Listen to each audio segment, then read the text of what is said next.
हम में से कितने लोग हैं जिनके पास ऑलरेडी ऑमरून मशीन है और वो ऑलरेडी आप उसे यूज़ कर रहे हैं? अगर है आपके पास तो यस लिख दें आप चैट बॉक्स में या हैंड रेस कर दें।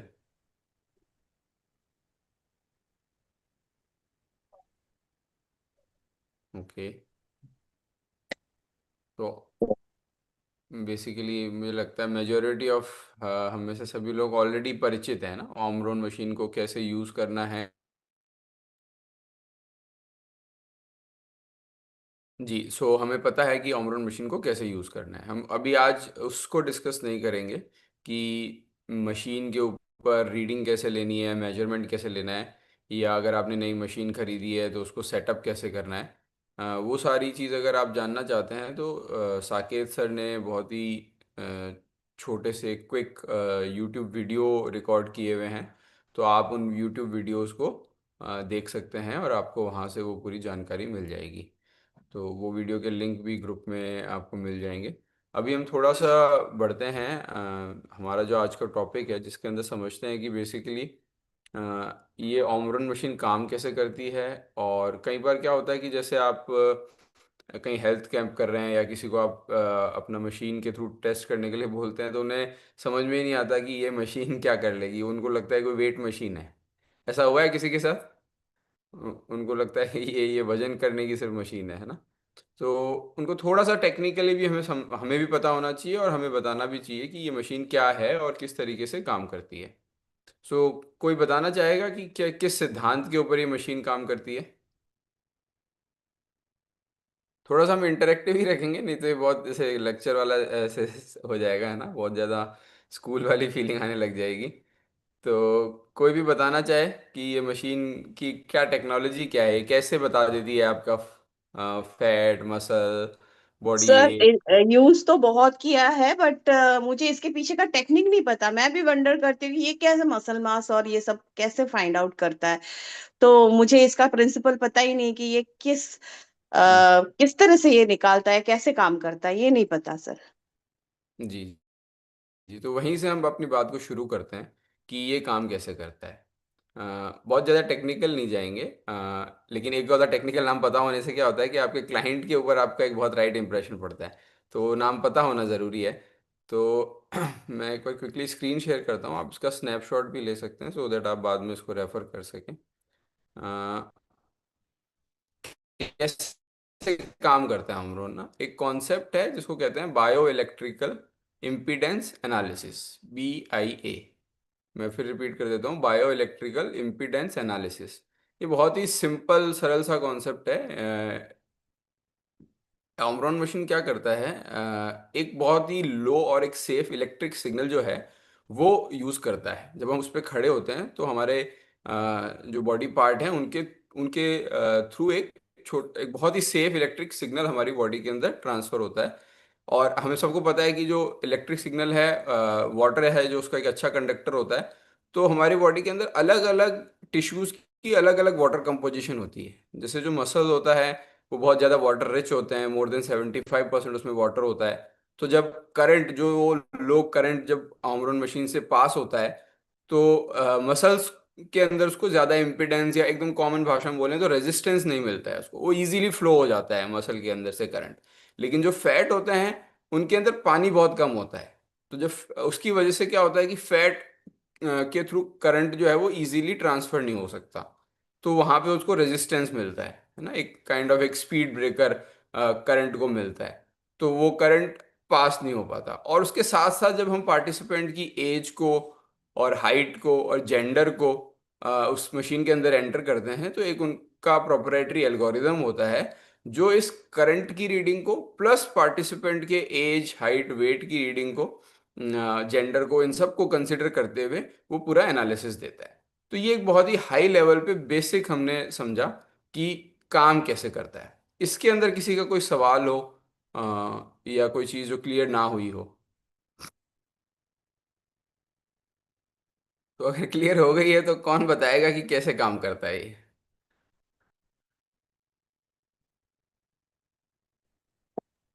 सर सर मैं बहुत बता शॉर्ट नोटिस था, मैं स्क्रीनशॉट भी नहीं ले पाई, तो मुझे इसको हमें अलग से ही आप भेजना पड़ेगा। हाँ हाँ, वो मैं आपको ये भेज दूंगा, सारा ही भेज दूंगा। लेकिन अभी जो हमने बात की वो आप थोड़ा सा कोई भी समराइज करें कि कैसे काम करता है ये। सर मैं बताना चाहूंगा। हम्म। सर जी। इसके अंदर एक इलेक्ट्रिक सिग्नल, जैसे हम उस एमरॉन मशीन के ऊपर खड़े होते हैं तो एक बहुत ही मतलब फ्रेंडली एक इलेक्ट्रिक वेव निकलती है, जो अपने शरीर के एक पार्ट से निकल के दूसरे पार्ट तक जाती है, मतलब जी। एक पैर से निकल के। तो इसके अंदर जो मसल्स होती हैं वो मतलब उसके अंदर रेजिस्टेंस कम होता है, तो इसलिए वो इजीली उनके अंदर निकल जाती है। तो उसके और जो फैट होता है उसके अंदर उस रेजिस्टेंस ज्यादा होता है, जिसके कारण वो थोड़ा मतलब रेजिस्टेंस ज्यादा होने के कारण वो थोड़ा धीमे निकलती है वहां से, जी। या उसकी इलेक्ट्रिसिटी लॉस भी होता है वहां पे। तो एमरॉन मशीन के अंदर एज, जेंडर और वेट के अनुसार उसको वो एल कैलकुलेशन करके और अपने को एक रिजल्ट शो करते हैं, जिनको हम एनालिसिस करते हैं। परफेक्ट परफेक्ट, बहुत ही बढ़िया। Thank you Ashok ji. So I think सबको समझ में आया, और नहीं भी आया तो हम इसको एक बार दोबारा से शेयर सर कर दें। एक बार जी। फिर आप स्क्रीनशॉट शेयर कर देंगे? हाँ, मैं लास्ट के अंदर कुछ और भी है तो एक साथ ही पूरा शेयर कर दूंगा वो ना। ओके।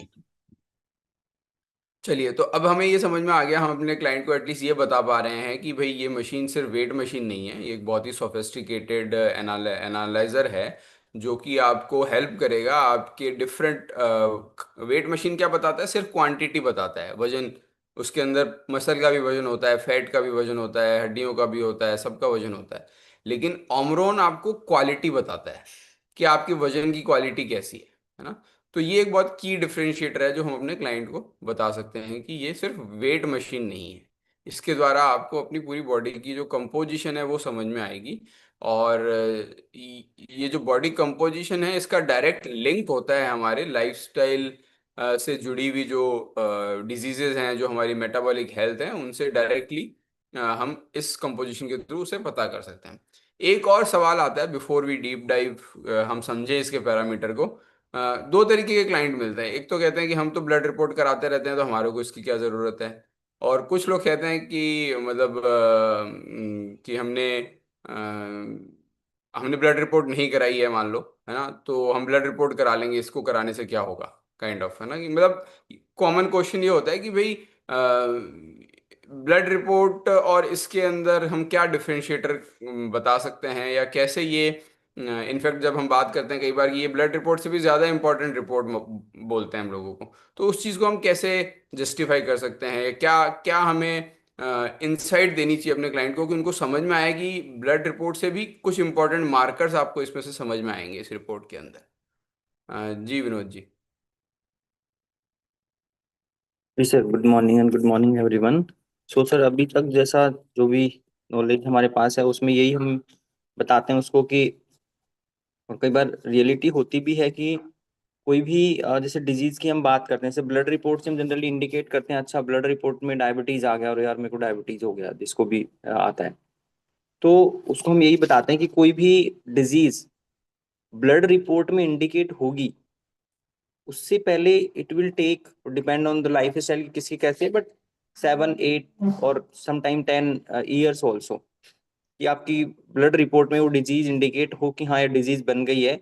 उससे पहले शरीर के अंदर बहुत सारी वो चल रही होती हैं कि यदि उनको टाइमली हम देख लें, जिसके अंदर ये हमारा जो कराडा स्कैन मशीन है, इसके जो पैरामीटर्स लाइक हमने जो भी visceral fat, body fat percentage, muscle mass, इससे हम इंडिकेशन देख सकते हैं कि अच्छा यदि ये अब नॉर्मल चल रहे हैं तो आने वाले टाइम में ये प्रॉब्लम्स हो सकती हैं, जो कि ब्लड रिपोर्ट में डिजीज में दिखेंगे। यदि हमने पहले ये वाला स्कैन करके और उनके हिसाब से अपने लाइफ स्टाइल को चेंज किया और उन पैरामीटर्स को नॉर्मल ले लिया, तो शायद ब्लड रिपोर्ट में कभी डिजीज आएगी ही नहीं आपको। सो ये बता के जनरली हम बात करते हैं, बाकी सर। परफेक्ट परफेक्ट, बिल्कुल। आई थिंक विनोद जी ने बहुत ही क्लियरली बताया कि कई बार ये जो रिपोर्ट है आपके ब्लड रिपोर्ट से भी ज़्यादा इंपॉर्टेंट हो जाती है। बिकॉज ब्लड रिपोर्ट में जो विनोद जी बता रहे थे कि जब डैमेज हो गया तब आपको समझ में आएगा, लेकिन हम आपको 2 साल पहले ये बता सकते हैं कि आपके शरीर में डायबिटीज़ होने का, फैटी लिवर होने का, हाइपरटेंशन होने का खतरा कितना है, कितना। अगर आपका विसरल फैट अगर मान लीजिए ऑलरेडी आउट ऑफ रेंज जा चुका है, मतलब 1 से 2 साल में कोई ना कोई मेटाबॉलिक सिंड्रोम से रिलेटेड बीमारी आपको होने की बहुत ज़्यादा हाई रिस्क है ना। तो ये भी एक अच्छा पॉइंट होता है किसी से भी अपॉइंटमेंट बुक करते समय, कि हम आमरोन मशीन के लिए टेस्ट जब हम कर रहे होते हैं, तो उसकी इम्पोर्टेंस एस्टेब्लिश करने के लिए। अब आते हैं कि सही तरीका क्या है टेस्ट करने का। कुछ आम गलतियां जो होती हैं उसकी थोड़ी सी बात करते हैं। एंड अगेन मैं एक स्लाइड की हेल्प से आपको जो पॉइंट्स हैं वो शेयर करता हूँ।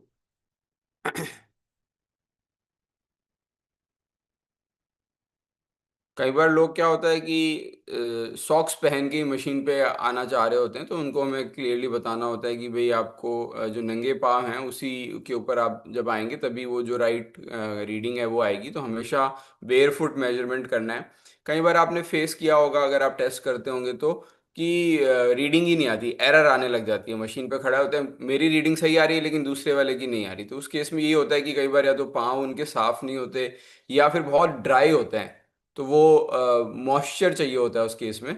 तो अगर थोड़ा सा अगर डैम्प क्लॉथ से या कोई मॉइस्चराइजर से वो मॉइस्चर उस पाँव को थोड़ा सा नरम हो जाएंगे तो रीडिंग अच्छे से आएगी, है ना। और एक और जो कॉमन गलती करते हैं टेस्ट के दौरान हम, जैसे ये मशीन दिख रही है मेरी मशीन आपको स्क्रीन पे, एक मिनट, मशीन दिख रही है right? Yes sir. Yes sir, yes. तो ये जो इलेक्ट्रोड्स हैं, 4 इलेक्ट्रोड्स दिख रहे हैं, हमने देखा है कि लोग ना कैसे भी खड़े हो जाते हैं टेढ़ा पाँव करके। मेक श्योर करें कि ये जो आपका पंजा है वो पूरा इस आगे वाले इलेक्ट्रोड पे रहे, और जो एड़ी है वो पूरी की पूरी इस पे कवर हो और सीधा रहे पाँव, है ना। कई बार टेढ़ा पाँव करते हैं तब भी आपकी जो रीडिंग है वो सही नहीं आएगी, और एक बेटर रिजल्ट अपन नहीं दे पाएंगे। इसके अलावा बेस्ट टाइम क्या है मेजर करने का? वैसे तो इन जनरल हम कभी भी मेजर करें कोई ज़्यादा फर्क नहीं आता, बट स्टिल अगर हम एक परफेक्शन की बात करें और एक कंसिस्टेंसी की बात करें कि सेम रीडिंग हमारे को मिले हमेशा, तो सबसे पहले तो बेस्ट टाइम ये है कि जब सुबह सुबह उठ के अगर हम फ्रेश वगैरह होके मेजर करें बिना कुछ खाए हुए एक्सरसाइज से पहले, that is the best time. और अगर वो पॉसिबिलिटी नहीं है तो भी कम से कम हमें ये अवॉइड करना है कि किसी भी जो कोई मेजर मील लिए हमने या कोई बहुत एक्सरसाइज कर रहे हैं, जैसे कई लोग क्या जिम में जाते हैं, जिम में एक्सरसाइज करने के तुरंत बाद इसको टेस्ट करना चाहते हैं, तो वो सही तरीका नहीं है। अगर आपको करना है तो सबसे पहले करें, जिम में जाने से, एक्सरसाइज करने से पहले, है ना। और स्पेसिफिकली ये जरूर मेक श्योर करें कि आप अगर किसी कोई क्लाइंट है आपका तो आप उसको गाइड करें कि वो सेम ही टाइम पे मेजर करें हमेशा, है ना। अगर मॉर्निंग में कर रहे हैं तो मॉर्निंग में ही करें, क्योंकि सुबह और शाम के रीडिंग्स के अंदर भी फर्क आ सकता है। ठीक है, अब हम चलते हैं कि अभी तक की बात में किसी का कोई सवाल, कुछ भी आप पूछना चाहें या ऐड भी करना चाहें, हो सकता है कि आप और भी कुछ चीज़ें हैं जो हम गलतियां करते हों, अगर आप उसको हाईलाइट करना चाहें कि क्या चीज़ हमें ध्यान रखनी चाहिए। सर, मेरा एक क्वेश्चन है यहाँ पर। जी। सर, आपने कहा कि जिमिंग करने के बाद इसमें अपन मेजरमेंट ना लें, और आफ्टर मतलब हैवी मील के बाद, तो इसका रीजन क्या है? एक बार थोड़ा एक्सप्लेन वो करेंगे? वेरी गुड क्वेश्चन, बहुत अच्छा क्वेश्चन। कोई आंसर देना चाहेगा इसका? सर मैं जहाँ तक जानता हूँ कि खाना खाने के बाद में रेजिस्टेंस होता है जो मसल्स का, या जिनके अंदर अपना खाना मतलब आधे मतलब पचने की अवस्था में ही होता है, तो वहां पे रेजिस्टेंस क्रिएट हो जाता है, तो अपन को एग्जैक्ट परिणाम नहीं मिलते होंगे। जी जी जी बिल्कुल। और भी कुछ हैंड रेज देख रहा हूँ मैं जी। सवाल के लिए हैं या जवाब के लिए हैं? I am not sure. Narayan ji बताएं प्लीज। जी सर, मेरा ये सवाल है कि जी। कुछ औरतें गहने पहने रहते हैं या जैसे मैग्नेट कड़े पहनी होती हैं, तो उसका भी कोई इफेक्ट पड़ेगा क्या इस पे? ओके ठीक है, इस सवाल को भी ले लेते हैं। और विनोद जी आप भी कुछ बात करना चाह रहे हैं? हाँ सर, मेरा जो सवाल था एक्चुअली इसके लिए, तो ऐसा जिसमें मतलब कई एग्जैक्टली श्योर आंसर नहीं है, अजम्पशन ही है। मतलब इसका कोई जैसे किस जिम के बाद अपना थोड़ा सा जैसे स्वेट हो जाता है तो शायद वाटर की वो रह जाती है, तो रेजिस्टेंस बढ़ जाता है, in fact same with food also. और जी एक जी क्वेश्चन भी था कि जनरली कई बार कुछ जो कस्टमर्स होते हैं, they ask about the authenticity. अच्छा, कितना परसेंट ठीक है, क्या ऑथेंटिसिटी है, क्या कोई सर्टिफिकेशन है इसका? तो ऐसे क्वेश्चंस को यदि हम कुछ ले सकते हैं। जी बिल्कुल, बात करते हैं इसकी भी। जी पायल जी। सर, मुझे तो बस ये लगता है आपका क्वेश्चन का आंसर ये है कि खाना खाने के बाद में तो जनरली वेट आधा 1 किलो ज्यादा आता है, तो उससे आई थिंक जी। पायल जी का शायद फ्रीज हो गया है। ओके, आई थिंक बिल्कुल ठीक कह रहे हैं, सभी ने सही बताया। सबसे पहले तो अगर हम बात करें कि खाना खाने के बाद और हैवी एक्सरसाइज के बाद क्या होता है, हमारे बॉडी का जो वाटर कंटेंट है वो डेफिनेटली चेंज होता है, और जो थोड़ा स्किन टेम्परेचर है उसके ऊपर भी फर्क आता है। तो ओवरऑल जो रीडिंग है उसके अंदर फर्क आ सकता है। लेकिन जिस तरीके की मशीन हम यूज़ कर रहे हैं बहुत ज़्यादा इससे फ़र्क नहीं पड़ेगा। कई सारे और एडवांस मशीन्स भी आती हैं जो बहुत ज़्यादा सेंसिटिव होती हैं, लेकिन स्टिल खाने के बाद और हैवी एक्सरसाइज के बाद हमें अवॉइड ही करना चाहिए टेस्ट करना, है ना। रीज़न यही है कि बॉडी का वाटर कंटेंट और टेम्परेचर दोनों ही चेंज होते हैं after a heavy meal and rigorous exercise, तो उसकी वजह से वो एक डेविएशन मिलेगा रीडिंग के अंदर। जो दूसरा सवाल था कि गहने पहनने से या कुछ मैग्नेटिक इंटरफेरेंस हो सकता है क्या, ऐसा कुछ भी नहीं है। हाँ मतलब अगर बहुत ज़्यादा गहने पहने तो वजन बढ़ सकता है, उसके अलावा कोई ज़्यादा फर्क नहीं आएगा इसके अंदर, है ना, बिकॉज वो करंट जो है बॉडी के अंदर पास हो रहा है, उसके अंदर कोई मैग्नेटिक फील्ड वगैरह का ऐसा कुछ नहीं है। और जो विनोद, सर डेफिनेटली सबको बोलते कि आप घड़ी उतार दो, आप अपना वो उतार दो, अंगूठी उतार दो। सर ये तो हमेशा से सुनते आ रहे हैं, आप बोल रहे हो दैट कि इज अ बिल्कुल कोई। Different machine. वो जो मशीन है वो हम कैरेटा स्कैनर नहीं, वो एक मैग्नेटिक एनालाइजर, एक अलग मशीन है अच्छा अच्छा, उसकी। वो अलग है, हाँ। ओके। हाँ जी। और जो एक और सवाल था विनोद जी का कि ऑथेंटिसिटी की बात जो करते हैं, तो वैसे तो जब आप देखते हैं बताते हैं उनको कि जैसे ओमरॉन एज ए ब्रांड सब लोग जानते हैं, उनको ये बताते हैं जनरली, हम जो बताते हैं कि जो आप बीपी मशीन यूज़ करते हो घर में, ओमरॉन जो ब्रांड है वही सेम ब्रांड है, वो कैरेटा स्कैनर बनाता है। और आप उनको ये भी बता सकते हैं कि बहुत सारी गवर्नमेंट ऑर्गेनाइजेशन जैसे दिल्ली मेट्रो के ऊपर आप जाएंगे तो वहाँ पे भी आपको इस तरीके के स्कैनर लगे हुए मिलेंगे। तो कैरेटा scanner is a well researched और well proven scientifically established read ये वो है टेस्ट हैं, और इसकी ऑथेंटिसिटी पर कोई भी 1% भी क्वेश्चन मार्क नहीं है। थोड़ा सा गूगल का भी सहारा ले सकते हैं, और उसके थ्रू बहुत इजीली मतलब समझ में आ जाता है उनको जब। और थोड़ी सी टेक्नोलॉजी जो कॉन्सेप्ट हमने शुरू में बात किया ना कि क्या इसकी साइंस क्या है इसके पीछे की, जब थोड़ा सा वो बताएंगे आप तो वो क्लियर हो जाएगा। ओके, सो आगे बढ़ते हैं। इससे पहले और कोई सवाल किसी का? सर मैं एक बात और बताना चाहता हूँ कि ये जी। जब कनाडा मशीन को स्कैन करते हैं तो उस टाइम मतलब जो उसको रखते हैं तो वो जगह फ्लैट होनी चाहिए, थोड़ी सी हाँ, मतलब राइट कई बार राइट। उससे डाटा प्रेफर हो जाते बिल्कुल सेव हो जाते बिल्कुल, हैं। बहुत ही इंपॉर्टेंट पॉइंट बताया अशोक जी ने कि एक तो समतल जगह पे हो जाए। कई बार पार्क में हम कर रहे होते हैं तो समतल जगह नहीं मिल रही होती है, तो उसके साथ उसके लिए अपन एक कोई लकड़ी का फट्टा या कोई ऐसा कुछ चीज़ साथ में कैरी कर लें जिसको इजीली रखा जा सके। और कई बार क्या होता है कि सोसाइटीज वगैरह के अंदर जाते हैं, कारपेट के ऊपर मशीन को रख दिया आपने, अब कारपेट के ऊपर भी आप रखेंगे तो सही वजन या सही रीडिंग्स नहीं आएगी। बहुत ही हार्ड सरफेस फ्लोर होना चाहिए to test. Thank you Ashok ji, बहुत इंपॉर्टेंट पॉइंट था ये। जी और भी कुछ हैंड रेजेस हैं? हाँ जी, नारायण जी। जी मेरा एक सुझाव है जी। कि जब भी अपन किसी क्लाइंट को इसके ऊपर बैठा दें उससे पहले उनकी पैर को धुला के और साफ अंगूछे से या किसी कपड़े से पोंछ कर उसके बाद अगर उस पे चढ़ाया जाए तो अच्छा रिजल्ट आएगा। जी जी, बिल्कुल ठीक कहा आपने, और इनफैक्ट ये सही बहुत अच्छा सुझाव है। और पार्क्स में अगर आप कैंप कर रहे हैं तो जरूर से अपने साथ एक डोरमेट कैरी करें, ताकि जो आपके क्लाइंट हैं उनके पाँव जनरली कई बार गंदे हो रहे होते हैं उस समय, तो आपकी मशीन भी गंदी नहीं होगी और रीडिंग भी उनके सही आएगी, है ना। तो जी आशा जी। सर मैंने देखा कि सॉक्स पहन के करने से एरर दिखाता है, तो मैंने सोचा मेरी मशीन ही खराब हो गई है, पर सॉक्स निकाला तो उसके बाद फिर वो दिखाने लगी। तो सॉक्स निकालना तो बहुत बेहद जरूरी है सर। जी जी जी बिल्कुल, हाँ जी। हाँ विनोद जी। ये सर जनरल जैसे सभी के लिए कई बार होता है कि जैसे थोड़ा सा अवेयरनेस हो रही है तो लोग कहते हैं कि अच्छा मेरे तो घर में ही है उम्र, मैं तो खुद ही कर लेता हूँ, इसकी मुझे जरूरत नहीं है। और एक जैसे जिम का आपने बताया कि ज्यादातर जिम्स में अवेलेबल है, तो अच्छा तो वही रीडिंग है ना मेरे जिम में भी हो जाती है, तो उसको तो ठीक है वो थोड़ा सा इम्पोर्टेंस की भाई कम्युनिटी, बट उसके अलावा भी कुछ और ऐसा जो आप ऐड कर सकें कि ऐसे क्वेश्चन को कैसे हैंडल कर सकते हैं हम सभी के मतलब लिए। वैसे आज का टॉपिक नहीं है अपना, ही इसको अपन आगे वाले सेशंस में अच्छा। लेंगे। पर फॉर श्योर ओके। मतलब जो आपने बताया वही इसका रीजन, मतलब वही इसका आंसर होता है ठीक कि है। हम लोग सिर्फ टेस्ट नहीं कर रहे हैं। टेस्ट तो हम जनरली यही बोलते हैं कि टेस्ट तो आप कहीं से भी करवा सकते हैं, जिम में भी करवा सकते हैं। बट उस टेस्ट को समझना, उसको आपकी ब्लड रिपोर्ट से कोरिलेट करना और एक हैबिट्स को ट्रांसफॉर्म करना, उन सब चीज़ों के ऊपर हम काम कर रहे हैं। तो ठीक है, फिर भी और भी ले लेंगे हम इसको डिटेल में। चलिए तो अब आगे बढ़ते हैं थोड़ा सा, है ना। क्या क्या पैरामीटर्स टेस्ट करता है ओमरोन, कोई बताना चाहेगा चैट बॉक्स में लिख के या अनम्यूट करके?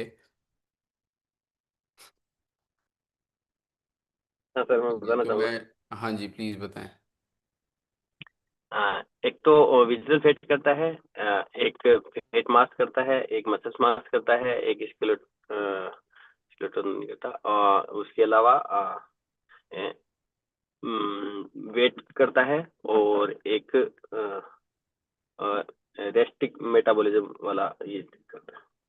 जी जी जी, बिल्कुल। पायल जी, आप कुछ ऐड करना चाहेंगे? नहीं, यही है कुछ चीजें, weight, BMI, fat percentage, visceral fat and muscle mass and RM, resting metabolism, बस। परफेक्ट परफेक्ट, ठीक है। तो मैं आपकी स्क्रीन पे एक रिपोर्ट का फॉर्मेट शेयर कर रहा हूँ, ये भी हम आपसे शेयर कर देंगे। तो आप इस फॉर्मेट को अपने हिसाब से अगर कुछ बदलाव करना चाहें बदलाव भी कर सकते हैं, बट अगर डायरेक्टली इसको एज इट इज़ यूज़ करना चाहें तो भी काफ़ी यूज़फुल है ये। इसके अंदर आप क्लाइंट का नाम सबसे पहले एंटर करते हैं, उनका जेंडर लिखते हैं, डेट ऑफ बर्थ लिखते हैं। कुछ मशीन्स जो हैं वो डेट ऑफ बर्थ मांगती हैं, कुछ मशीन्स के मॉडल हैं जो सिंपली एज मांगते हैं। तो डिपेंड करेगा आपके पास कौन सी मशीन है। और उनका वजन अभी के लिए खाली छोड़ देते हैं, और हाइट जो है वो उनसे पूछ के हमें सेंटीमीटर के अंदर लिखनी होती है। ठीक है। तो यहाँ पे एक जरूर अच्छा रहता है कि आपके पास एक चार्ट हो जो कि इंच और सेंटीमीटर को कन्वर्ट करके बता रहा हो, सो दैट आपको वहाँ पे कैलकुलेट करने की ज़रूरत नहीं है। क्योंकि जो आपकी जनरली लोग होते हैं उनको फिट और इंच के अंदर हाइट पता होती है, तो सेंटीमीटर में आपको कन्वर्ट करना होता है उसको, क्योंकि मशीन के अंदर जो इनपुट होता है वो सेंटीमीटर में होता है। तो ये सब इनपुट देने के बाद सबसे पहले तो आपको वेट उनका पता चलता है मशीन के ऊपर। सबसे पहली जो रीडिंग आती है, वेट की रीडिंग आती है, वो हम यहाँ भर देंगे। उसके बाद उनका जो बॉडी फैट परसेंटेज है वो आता है यहाँ पे। विसरल फैट लेवल, एक छोटी सी गलती मैंने यहाँ पे भी देखा है, कई बार हम करते हैं कि विसरल फैट को भी हम परसेंटेज में लिख रहे होते हैं। तो परसेंटेज में नहीं होगा, विसरल फैट जो एक लेवल के रूप में आता है, तो 1 to 9 जो उसकी रेंज है, तो उसको अवॉइड करें परसेंटेज में लिखना। मसल मास अगेन आपका परसेंटेज में आ जाएगा। Metabolic age, resting metabolism and BMI, ये कुछ पैरामीटर्स हैं जो हमें पता चलते हैं। टोटल 7 पैरामीटर हैं जो आते हैं उससे हमारे पास, है ना। और अगर आप उनकी टेस्टिंग कर रहे हैं और उनकी ब्लड रिपोर्ट ऑलरेडी हो रखी है, या उनको कुछ मेडिकल कंसर्न है, तो वो भी आप यहाँ पे नोट कर सकते हैं इस फॉर्म में, सो दैट वो आपको काउंसलिंग के दौरान हेल्प करेंगे, है ना। और ऑल्दो हम थोड़ा सा डिटेल में इसको बाद में भी गो थ्रू करेंगे जब काउंसलिंग की बात करेंगे, बट इस फॉर्म के अंदर आप उनकी लाइफस्टाइल को एनालाइज करके थोड़े से इनपुट्स ले लें उनसे कि, सॉरी, इनपुट ले सकते हैं कि उनका फूड का और अदर जो लाइफस्टाइल एरियाज हैं उनके अंदर उनका कैसा रूटीन रहता है, एंड बाद में आप अपनी रिकमेंडेशन दे सकते हैं। तो ये बेसिक एक रिपोर्ट का फॉर्मेट है।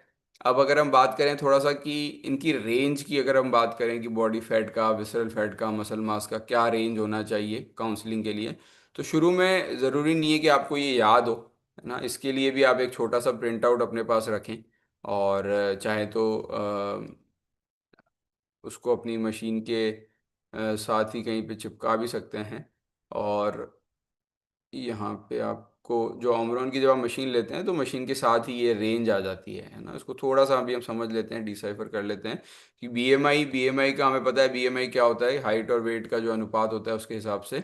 और जो राइट इसका जो रेंज है 18.5 से जैसे 25 बता रखा है, लेकिन एशियंस के लिए हम हमेशा बात करते हैं कि 19 से 23 जो होता है वो एक होना चाहिए रेंज। बॉडी फैट परसेंटेज के अंदर ये देखने में थोड़ा कॉम्प्लिकेटेड लग सकता है टेबल, लेकिन एक बार जब थोड़े सा आप अभ्यस्त हो जाएंगे तो बहुत ही नॉर्मल और याद सा हो जाएगा आपको। फैट परसेंटेज और मसल मास में हमें ये जरूर ध्यान रखना है कि मेल और फीमेल की जो रीडिंग है वो हमेशा अलग होगी, उनकी जो रेंज है वो अलग है, क्योंकि जो उनका बॉडी कंपोजिशन होता है, महिलाओं के अंदर नेचुरली फैट परसेंटेज ज़्यादा होता है। तो करीब करीब 10% का आपको फर्क दिखेगा मेल और फीमेल की रीडिंग के अंदर, है ना। तो यहाँ पे जैसे आप देख रहे हैं, जेंडर दे रखा है फीमेल, एज दे रखी है, और लो, नॉर्मल, हाई और वेरी हाई रेंज दे रखी है।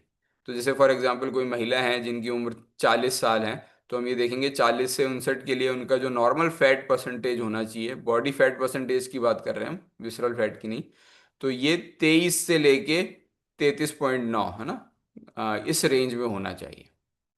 जनरली राउंड के अंदर हम लोग ये बोलते हैं कि महिलाओं का जो फैट परसेंटेज है वो 30% की रेंज में रहे तो ठीक है, और जो पुरुषों का फैट परसेंटेज है वो 20% की रेंज में रहे तो ठीक है। अगर आपके पास स्टेबल नहीं भी है और आप बहुत ज़्यादा कॉम्प्लिकेट नहीं करना चाहते चीज़ों को, तो फीमेल्स के लिए आप 30% एक बेंचमार्क रख सकते हैं, और मेल्स के लिए आप 20% का एक बेंचमार्क रख सकते हैं।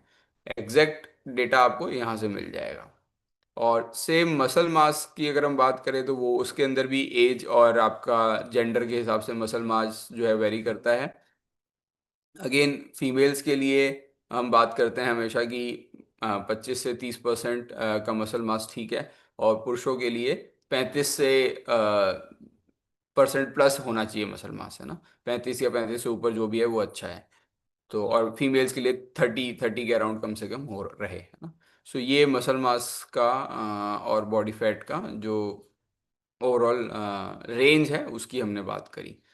ठीक है, अभी आज डिटेल में हम इन पैरामीटर्स को नहीं समझ रहे हैं, ऑलमोस्ट हमारा टाइम हो गया है। तो हम नेक्स्ट सेशन में ही समझेंगे कि बॉडी फैट क्या होता है, उसके क्या रिpercussions है, विसरल फैट क्या होता है, मसल मास क्या क्या मतलब है, और वो कैसे हमारी लाइफस्टाइल डिजीजेस को इम्पेक्ट करता है, विसरल फैट जो है वो अपने आप में कितना घातक है और क्यों लोग इसको इतना लाइटली ले रहे होते हैं, वो सारी बातें हम करेंगे आने वाले सेशंस के अंदर।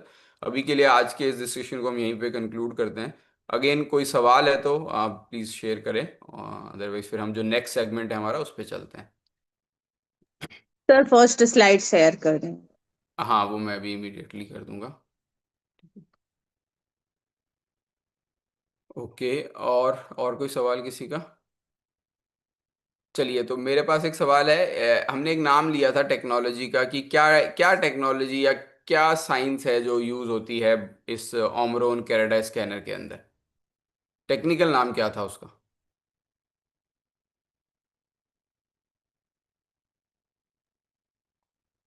बायोटेक।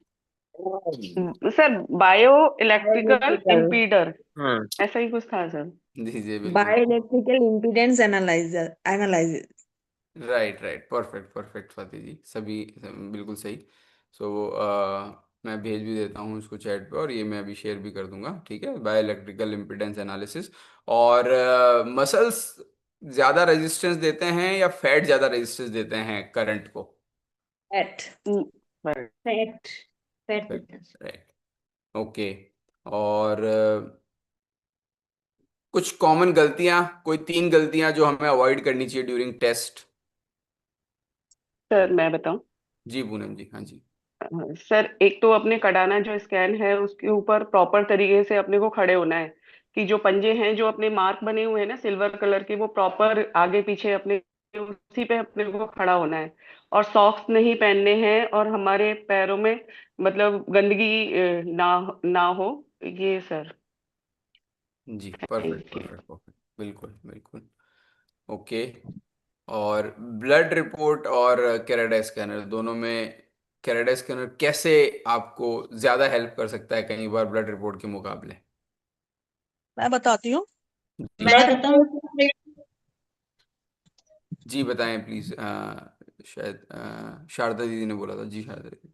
हाँ मैं बताती हूँ, ब्लड रिपोर्ट्स में हमें जब बीमारी हो जाती है तब हमें पता चलता है, और इसके थ्रू हम बीमार होने से पहले के जो हमें इंडिकेशंस होते हैं, हम बीमार हो ही ना, तो हम उसको अपने बीमारी को होने से पहले ही जब हमें पता चल जाता है इसके थ्रू, तो हम बीमार हो ही नहीं सकते, जो भी हमारी रिपोर्ट्स है वो ठीक आएंगी। तो ये डिफरेंस मुझे थोड़ा समझ में आया है। बिल्कुल बिल्कुल बिल्कुल सही कहा आपने। जी Asha ji. Sir same answer, वही मैं बता रही थी। Thank you. परफेक्ट परफेक्ट, ठीक है।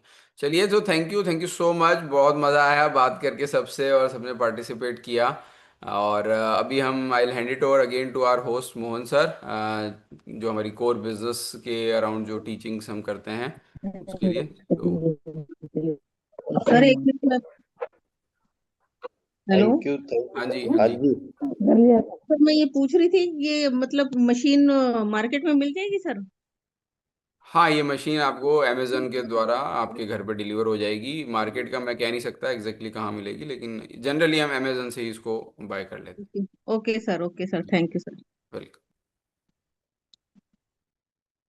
Thank you sir for awesome session.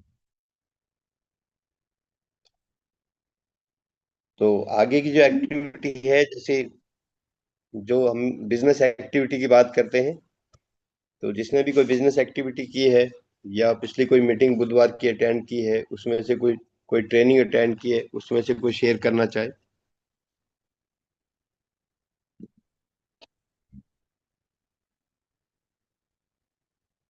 हाँ जी, इसकी भी हैंड रेज करें। अनु भैया, इसकी भी रिकॉर्डिंग है ना अपने पास, जिस तरीके से हाँ सपोज हाँ, किया? रिकॉर्डिंग मिलेगी। हाँ, ये आप भी डाल देंगे थोड़ी देर में YouTube. Okay okay, thank you भैया।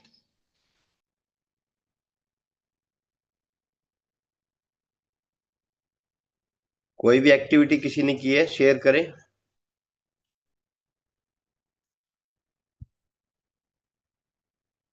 सर कल मैं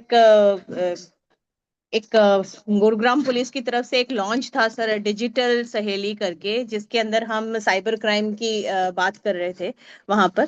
तो उधर मैं कल गई थी, तो काफी उस उधर हमें जानने को मिला, और मैंने बहुत सारी नेटवर्किंग भी की, और कुछ लोगों से जो बात करी, तो वहां पर कोई जिम चलाता है, कोई सारे इन्फ्लुएंसर्स आए हुए थे सर। तो उन्होंने एक दूसरे को हमने फॉलो किया, और काफी बातें हुई, बहुत कुछ सीखने को मिला सर। तो ये मेरी एक्टिविटी थी कल। Thank you.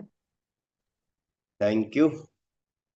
एक्टिविटी मैंने भी कल जो है मनोज बस्ती से बात की, बिजनेस की प्लानिंग की, और फिर मैंने काफी लोगों से बात किया, तो मेरा एक 100 पीवी का ऑर्डर जो है मुझे मिल गया। आज वो पेमेंट भेजेंगे, तो मेरा ये कल का दिन रहा। पर्सनली मैंने कल एक प्लान भी किया। तो welcome Gauri ji, Gauri Parik. Thank you भैया, thank you so much. Activity क्या है, जैसे लोगों से कांटेक्ट करना, फोन करना, ये सारा दिन चलता रहता है। अभी जो अपने ऑल प्लांट प्रोटीन पाउडर पर ऑफर आया हुआ है, उसके लिए मैंने मेरे कस्टमर्स जिन्होंने कभी मेरे से प्रोटीन लिया था, उन लोगों को मैंने कॉल वगैरह, मैसेज, वॉइस मैसेज वगैरह की थी। उसके थ्रू एक रिजल्ट ये हुआ कि एक जने ने 1 किलो ऑर्डर दे दिया कि चलो ठीक है, आप मेरा ये मंगवा देना, क्योंकि उन्होंने एक बार मेरे से आधा किलो का पाउडर लिया था, और उससे उनके बेटे का रिजल्ट काफी अच्छा हुआ था, उसको काफी एनर्जी फील होती थी, पॉजिटिव रिजल्ट मिला था। इसलिए उन्होंने कहा चलो ठीक है दीदी, आप मुझे ये मंगवा देना। Thank you. Thank you. और बीच में जो एमबे ने ये डाउट क्रिएट किया था कि ये प्रोटीन पाउडर का प्रमोशन जो है लॉयल्टी पॉइंट में क्रिएट नहीं होगा, तो कल ये भी हमने मनोज बस्ती से बात की थी कि, तो उन्होंने कहा कि ये हाँ, उसमें लॉयल्टी पॉइंट में काउंट होगा। तो आगे जेडी बोरा सर का हैंड रेज है, welcome sir. Thank you sir, thank you. जय श्री कृष्ण सभी को, गुड मॉर्निंग। और कल मेरे सालू जी के मकान का मुहूर्त था, तो बड़ा कंफ्यूजन चल रहा था घर के अंदर, क्या गिफ्ट करें क्या गिफ्ट करें। मैंने बिना सोचे समझे कम से कम 100 पीवी के उनके ब्यूटी के प्रोडक्ट, जो हमारे साली जी के लिए एजिंग के जैसे पॉलिशिंग स्क्रब है, और हेल्दिंग एजिंग के जितने प्रोडक्ट थे, करीबन 10,000 100 पीवी के मैंने उनको वो गिफ्ट किए। Thank you sir, thank you. Thank you. आपने एक कस्टमर भी बनाया और एक जगह अपना ब्रांड भी प्रमोट किया। तो थैंक यू। अब जो है हम अपने अपलाइन डायमंड की तरफ चलते हैं। सर को सुनना बहुत जरूरी है, और बहुत दिन हो गए सर बिजी भी चल रहे हैं, आज भी बिजी हैं, लेकिन मीटिंग में आए हुए हैं। तो वेलकम सर और मैम। सर अभी आए हुए हैं पर बात नहीं कर पाएंगे वो, क्योंकि वो तैयार हो रहे हैं और उन्हें जाना है अभी एयरपोर्ट थोड़ी देर में ही। और जो ये सेशन है वो बहुत ही प्यारा चलता है। विश्वास की मतलब कि धन्यवाद करेंगे हम, विश्वास का बहुत ज्यादा धन्यवाद है कि इतनी ज्यादा अच्छी कराडा स्कैनर का यूज है, बॉडी कंपोजिशन है, हर चीज को कंपेयर करके बहुत अच्छे से वो मतलब कि लोगों को बता रहे हैं सारा कुछ, और सब लोग बहुत इंटरेस्ट के साथ उसे सुन रहे हैं। और सैटरडे स्पेशल जो है हमारा वो बहुत ही खूबसूरत होता जा रहा है। जैसे अभी मैं यहाँ पर भी थी, होटल में हूँ जैसे, तो मुझे एकदम ही मैंने कहा नहीं 7:30 बज गए हैं, मीटिंग शुरू करनी है, बहुत ज़रूरी है। तो मैं तैयार हो रही थी, तो मैंने सर को बोला कि आप पहले मीटिंग चालू कर दो ताकि हम सुनते रहें एटलीस्ट उसको। और फिर अब सर तैयार हो रहे हैं, तो हम लगातार इस मीटिंग को इतना ज़्यादा कहें कि नशा है एक इसका, कि जब तक इसको सुबह सुन नहीं लें, जब तक इसके बारे में महसूस नहीं कर लें, दिन ही शुरू नहीं होता। तो इतना ज़्यादा बढ़िया चल रहा है और सारी चीज़ें बहुत अच्छी है, लोगों का बड़ा इंटरेस्ट है और लोगों को बहुत मजा आ रहा है इसके अंदर, और लोग वाकई में इसमें पूरा पार्टिसिपेट कर रहे हैं अगर देखा जाए तो हर चीज के बारे में। और मैं जब बाहर आती हूँ तो ये नहीं है कि मैं मतलब कि यहाँ पर बहुत पूरा दिन आप सोच नहीं सकते कितना सारा खाना पीना चलता है, पूरा दिन होता है। पर मैं साथ में मैं कुछ दिखाना चाहती हूँ, मैं हमेशा अपने प्रोटीन के मतलब कि डब्बे तैयार करके ले आती हूँ, ताकि ओवर ईटिंग नहीं हो और कॉन्शियसनेस बनी रहे कि हमें माइंडफुल ईटिंग करनी है, और हमारे सारे चीजों को जो पैरामीटर्स हैं वो संभले रहें और सब चीजों का आनंद भी लेते रहें, हेल्थ का भी आनंद लेते रहें। यहाँ पर भी लोग जैसे कि पूछते हैं आप क्या कर रहे हो, कैसे है, और आपका मतलब कि रिवर्स एजिंग कैसे हो रही है, आपकी हेल्थ इतनी इंप्रूव कैसे होगी जब आपको इतना मोशन सिकनेस था गाड़ी में या एलर्जी थी। कल भी इस बारे में बात हो रही थी, तो वही बताया मैंने कि हम प्रोडक्ट ऑफ द प्रोडक्ट हमें बनना पड़ता है। और जब उनसे बात करी तो वो बहुत ज्यादा एक तरह से मोटिवेट होते हैं, इंस्पायर होते हैं, और लगातार टच बना के रखने से समझने को तैयार हैं, वो बात करने को तैयार हैं इस बारे में कि क्या कर रहे हो आप। तो जब चीज़ें आप साथ लेके चलते हो, चीज़ों को आप साथ में महसूस करते हो, तो अपने आप ही सारी वाइब्रेशंस आपकी बढ़ती जाती हैं, चलती जाती हैं साथ में, और साथ में मज़ा भी आता है, चीज़ों का मज़ा भी करते हो, और आपको खाने पीने का इतनी सारी चीज़ों का भी गिल्ट नहीं होता, क्योंकि आप बहुत बैलेंसिंग में माइंडफुल ईटिंग के साथ चल रहे होते हो, और लोगों के सामने ये शो ऑफ भी नहीं चल रहा होता कि नहीं मुझे नहीं खाना है। हम थोड़ा बहुत खा भी रहे होते हैं, थोड़ा बहुत एंजॉय भी कर रहे होते हैं, हेल्थ का भी ध्यान रख रहे होते हैं। ये सारी किसकी देन है अगर कहा जाए ना, तो देखा जाए तो वाकई में हमारे एसोसिएशन की ही देन है सारी। और कल सर को भी लोगों ने मतलब कि कॉम्प्लीमेंट किया, खासकर एक अभी जज आए हुए हैं, सुप्रीम कोर्ट के जज हैं, उन्होंने सर को स्पेशली बोला कि क्या आप कोई एथलीट हो। आपसे सोचिए at the age of 52 to 53 sir को ये कॉम्प्लीमेंट मिल रहे हैं कि आप क्या एथलीट हो। आप उनकी बॉडी स्ट्रक्चर और उनकी रोज की मेहनत देख के आप देखिए इस टाइम ये सब मिलना, इस पद के ऊपर जहां पर वो है वहां पर किसी को भी टाइम नहीं मिलता इतना काम करने का। मैं उनके बराबर के एज ग्रुप के लोगों में घूम रही हूँ, वो हर कोई मतलब कि सर, वो सर से बड़े नहीं लगते, सर उन सबसे मतलब 10 से 15 साल छोटे लगते हैं। तो ये एक अचीवमेंट की बात होती है कि आपने लाइफ में जो कुछ किया, जो बिजनेस आप कर रहे हो, उससे केवल पैसा ही नहीं मिलता, रियल वेल्थ मिलती है आपको, जिसे हम समृद्धि कहते हैं। सोच की समृद्धि है आपकी, physical, mental, emotional, social, spiritual, financial जो वेल्थ आपकी बढ़ती है ना, वो रियली हेल्थ पिलर्स हैं हमारे जो इसमें मिलते हैं हमको। Thank you so much, love you all, go camp. Thank you. और मैं यहाँ पे पीयूष दीदी का भी धन्यवाद करना चाहूंगा, उन्होंने हमारे को ऑसम ऑडियो प्रेयर भी भेजी ताकि मुझे बार बार किसी को कहना नहीं पड़ेगा। Once again thank you Piyush दीदी। और अब अफर्मेशन की तरफ चलते हैं। कोई भी अफर्मेशन कराना चाहे, हम इस मीटिंग को अफर्मेशन के साथ समाप्त करना मैं चाहेंगे। करवा सकती हूँ भैया? हाँ जी, वेलकम दीदी। अपन सब अपने हाथ जोड़ेंगे और आंखें बंद करके जिस भी इष्ट को देव को मानते हैं उनका ध्यान केंद्रित करके मेरे साथ दोहराएंगे। मैं जीतती हूँ क्योंकि मैं जीतने के लिए पैदा हुई हूँ। मैं जीतती हूँ क्योंकि मैं जीतने के लिए पैदा हुई हूँ। मेरी टीम दुनिया की सबसे अच्छी टीम है। मेरे मेंटोर्स दुनिया के सबसे अच्छे मेंटोर्स हैं। मैं और मेरी टीम रोज डीटीएम करते हैं, प्लान दिखाते हैं और इस तरीके से अपने नेटवर्क को तेजी से आगे बढ़ा रहे हैं। मैं और मेरी टीम 100% प्रोडक्टिव करते हैं, बहुत ही आसानी से 600 प्लस पीवी का पर्सनल डिटेल करते हैं। मैं और मेरी टीम हर मीटिंग में, हर सेमिनार में बढ़ चढ़ कर भाग लेते हैं, जिससे हम प्रभावशाली लीडर बन रहे हैं। मैं और मेरी टीम हर बुक क्लब में और हर मीटिंग में शामिल होते हैं, जिससे हम प्रभावशाली लीडर बन रहे हैं। मैं और मेरी टीम, हम सब के, मेरे परिवार के सपने पूरे हो रहे हैं। मैं और मेरी टीम सपने पूरे करने का एक माध्यम बन पा रहे हैं। मैं और मेरी टीम, मेरा परिवार एकदम स्वस्थ है और हम स्वस्थ भारत की तरफ एक मिशन में काम कर रहे हैं। मैं और मेरी टीम ढेर सारा पैसा कमा रहे हैं और पैसा हमारी तरफ खींचा चला आ रहा है। मैं और मेरी टीम, मेरे परिवार के सभी के सपने पूरे हो रहे हैं और हम सब सपनों के पूरे करने में एक माध्यम बन पा रहे हैं। मैं और मेरी टीम मेरा परिवार विदेश यात्राएं कर रहे हैं।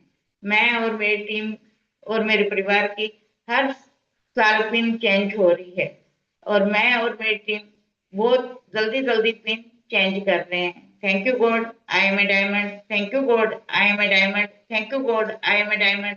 Thank you God, I am a diamond. Love you God, love you God, love you God. अब अपन सब साथ में बोलेंगे, अपने आप को म्यूट करके। एक ही जब जब